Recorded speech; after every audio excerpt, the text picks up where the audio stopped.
De hecho, si aparecía alguna patrulla, Winston podría decir que se había sentido mal. Pero no lo iban a creer. Empujó la puerta y le dio en la cara un repugnante olor a queso y también a cerveza agria. Al entrar, las voces casi se apagaron. Todos los presentes le miraban, y es que su mono azul destacaba. Unos individuos que jugaban al blanco con unos dardos se interrumpieron durante medio minuto. El viejo, al que él había seguido, estaba acodado en el bar, discutiendo con el barman, un joven corpulento de nariz ganchuda y con enormes antebrazos. Había más clientes, con vasos en la mano, que contemplaban la escena. ¿Vas a decirme que no puedes servirme una pinta de cerveza?, decía el viejo. ¿Y qué demonios de nombre es ese de pinta?, preguntó el tabernero, inclinándose sobre el mostrador con los dedos apoyados en él. ¡Escuchad! Presume de tabernero y no sabe lo que es una pinta. A este hay que mandarle otra vez a la escuela. Yo nunca he oído hablar de pintas para beber. Aquí se sirve por litros, medios litros. Ahí enfrente tiene usted los vasos, en ese estante, para cantidad de líquido distinta. ¡Bah! Cuando yo era joven, insistió el viejo, no bebíamos por litros ni por medios litros. Ya, pero cuando usted era joven, nosotros vivíamos en las copas de los árboles, dijo el tabernero, guiñándole el ojo a los otros clientes. Entonces hubo una carcajada general, y la intranquilidad, causada por la llegada de Winston, pareció haber desaparecido. El viejo enrojeció, se volvió para marcharse, refunfuñando, y tropezó con Winston. Winston lo cogió deferentemente por el brazo y le dijo: ¿Me permite invitarle a beber algo? ¡Ja! Usted es un caballero, dijo el otro, que parecía no haberse fijado en el mono azul de Winston. ¡Una pinta! ¡Quiera aquel o no!, añadió agresivo dirigiéndose al tabernero. Este llenó 2 vasos de medio litro con una cerveza negra. Y es que la cerveza era la única bebida que se podía conseguir en aquellos establecimientos de bebida, los de los proles. No estaban autorizados a beber cerveza, aunque en la práctica se les proporcionaba con mucha facilidad. El tiro al blanco con dardos estaba ya otra vez en plena actividad, y el resto de hombres que bebían en el mostrador discutían ya sobre otros temas, sobre billetes de lotería. Todos olvidaron durante unos momentos aquella presencia extraña, la presencia de Winston. Había una mesa debajo de una ventana donde el viejo y él podrían hablar sin miedo a ser oídos. Era terriblemente peligroso, pero es verdad que no había ninguna telepantalla en aquella habitación. De eso bien se había asegurado Winston en cuanto había entrado por la puerta. Debe usted de haber visto grandes cambios desde que era usted un muchacho, empezó a explorar Winston. La pálida mirada azul del viejo recorrió el local como si fuera allí donde los cambios habían ocurrido. Sí, bueno, la cerveza era mejor y más barata. Cuando yo era jovencito, la cerveza costaba 4 peniques los 3 cuartos. Eso era antes de la guerra, naturalmente. ¿Y qué guerra era esa?, preguntó Weston. Bueno, siempre hay alguna guerra, dijo el anciano con vaguedad. Levantó el vaso y brindó. ¡A su salud, caballero! En su delgada garganta, la nuez puntiaguda hizo un movimiento de sorprendente rapidez arriba y abajo, y aquella cerveza desapareció. Weston se acercó al mostrador y volvió con otros 2 medios litros. «Usted es mucho mayor que yo», dijo Weston. «Cuando yo nací, usted ya sería un hombre hecho y derecho. Por eso usted puede recordar lo que ocurría en los tiempos anteriores a la Revolución. En cambio, la gente de mi edad no sabemos nada de esa época. Solo lo que podemos leer en los libros y lo que dicen los libros puede que no sea verdad. Me gustaría saber su opinión sobre todo esto». «Mire, los libros de historia dicen que la vida anterior a la Revolución era por completo distinta de la de ahora, que había opresión terrible, injusticias, mucha pobreza, en fin, que uno no puede imaginar siquiera lo malo que era aquello.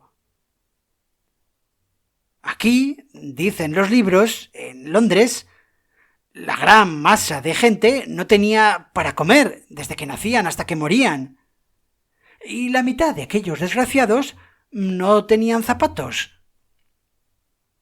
También dice que trabajaban 12 horas al día, que dejaban de estudiar muy pronto, como a los 9 o 10 años, y que en cada habitación dormían 10 personas.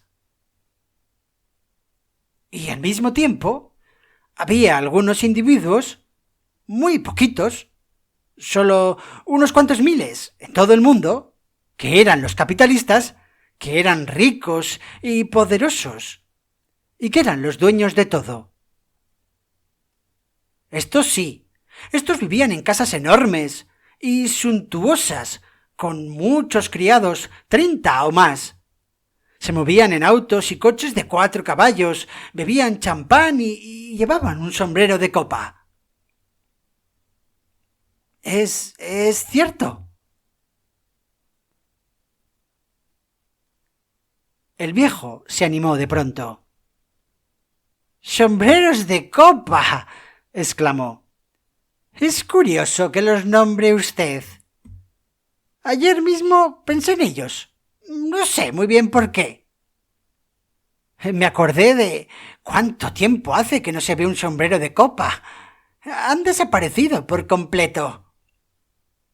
La última vez que yo llevé uno fue en el entierro de mi cuñada, y aquello fue al menos hace ya 50 años. Claro, ya comprenderá usted que lo alquilé para aquella ocasión y... Bueno, lo de los sombreros de copa no tiene gran importancia, dijo Weston con cierta paciencia. Pero estos capitalistas, ellos, unos cuantos abogados y sacerdotes, y los demás auxiliares que vivían de ellos, eran los dueños de la tierra, ¿no? Todo lo que existía era para ellos. Y ustedes, la gente corriente, los trabajadores, eran sus esclavos. Los capitalistas podían hacer con ustedes lo que quisieran. Por ejemplo, podían mandarlos al Canadá como ganado. Si se les antojaba, podían acostarse con las hijas de ustedes. Y cuando se enfadaban, los azotaban con un látigo llamado el gato de 9 colas. Si se encontraban ustedes a un capitalista por la calle, tenían que quitarse la gorra. Y cada capitalista salía acompañado por una pandilla de lacayos que... Sí, lacayos. Ahí tiene usted una palabra que no he oído desde hace... muchísimos años. Lacayos. Eso me recuerda muchas cosas pasadas. Hará medio siglo aproximadamente. Solía pasear yo a veces por Hyde Park, los domingos por la tarde, para escuchar a unos tipos que pronunciaban discursos. Ejércitos de salvación, católicos, judíos, indios, en fin, allí había de todo. Y uno de ellos, no puedo recordar ahora el nombre, era un orador de primera, y no hacía más que gritar: ¡lacayos! ¡Lacayos de la burguesía! ¡Esclavos de las clases dirigentes! Y también le gustaba mucho llamarlos parásitos, y a otros les llamaba hienas. Sí, una palabra algo así como llena. Claro que se refería al Partido Laborista, ya se hará usted cargo. Winston tenía la sensación de que cada uno de ellos estaba hablando por su cuenta. Debía, de algún modo, orientar un poco la conversación. Lo que yo quiero saber es si le parece a usted que hoy día tenemos más libertad que en la época de usted. ¿Le tratan a usted más como un ser humano o menos? En el pasado, los que estaban en lo alto... La Cámara de los Lores, evocó el viejo. Bueno, la Cámara de los Lores. Le pregunto a usted si esa gente le trataba como a un inferior por el simple hecho de que ellos eran ricos y de que usted era pobre. Por ejemplo, ¿es cierto que usted tenía la costumbre de quitarse la gorra y de llamarles señor cuando se los cruzaba por la calle? El viejo reflexionó profundamente y antes de contestar se bebió 1/4 de litro de cerveza. Sí, dijo por fin. Les gustaba que uno se llevara la mano a la gorra. Era una señal de respeto. Yo no estaba conforme con eso, pero lo hacía muchas veces. Es que no tenía más remedio. Y dígame, era habitual.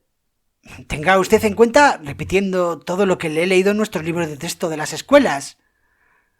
Era habitual en aquella gente, en los capitalistas, en los ricos, el empujarles a ustedes de la acera para tener libre el paso. ¿O no? Bueno, sí, uno me empujó una vez. Lo recuerdo como si fuera ayer, dijo el anciano. Era un día de regatas nocturnas, y en esas noches hay gente muy grosera, y me tropecé con un tipo joven y jactancioso en la avenida Saintsbury. Era un caballero, iba vestido de etiqueta y con un sombrero de copa. Recuerdo que venía haciendo zigzags por la calle y tropezó conmigo. Y me dijo: ¿por qué no mira usted por dónde va? Y yo le dije: a ver si se ha creído usted que ha comprado la cera. Y va él y me contesta: le voy a dar a usted para el pelo si se descara así conmigo. Y yo le solté: usted está borracho, y si quiero, acabo con usted en medio minuto. Sí, señor, eso fue lo que le dije. Y no sé si me creerá usted o no, pero fue y me dio un empujón, tanto que casi me manda debajo de las ruedas de un autobús que pasaba por allí. Pero yo entonces era joven y me dispuse a darle su merecido. Sin embargo, Winston perdía la esperanza de que el viejo le dijera en realidad algo interesante. La memoria de aquel hombre no era más que un montón de detalles.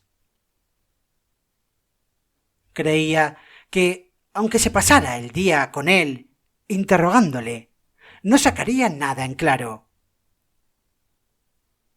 Según sus declaraciones, los libros de historia publicados por el partido podían seguir siendo verdad después de todo. Podían ser incluso completamente verídicos. Winston hizo un último intento. A ver, quizás no me he explicado del todo bien. Lo que trato de decirle es lo siguiente. Usted ha vivido mucho tiempo, y la mitad de su vida ha transcurrido antes de la Revolución. Por ejemplo, en 1925 usted ya era todo un hombre. ¿Me puede usted decir, por lo que recuerda de entonces, que la vida que había en 1925 era mejor que ahora o peor? A ver, lo que quiero saber es que, si usted tuviera que escoger, ¿preferiría vivir entonces o ahora?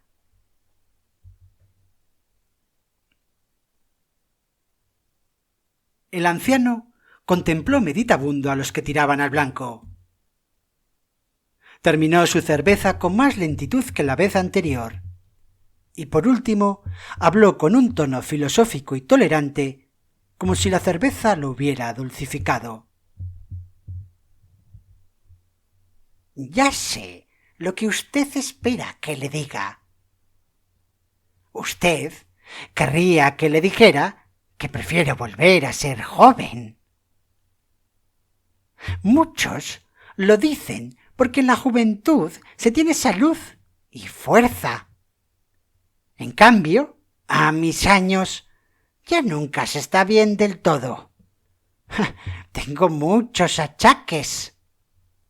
He de levantarme 6 o 7 veces por la noche cuando me da el dolor. Por otra parte, esto de ser viejo tiene sus ventajas. Por ejemplo, las mujeres ya no le preocupan a uno, y eso es una gran ventaja. Mire, yo hace 30 años que no he estado con una mujer. No sé si usted me creerá. Y lo más grande de todo es que no he tenido ganas.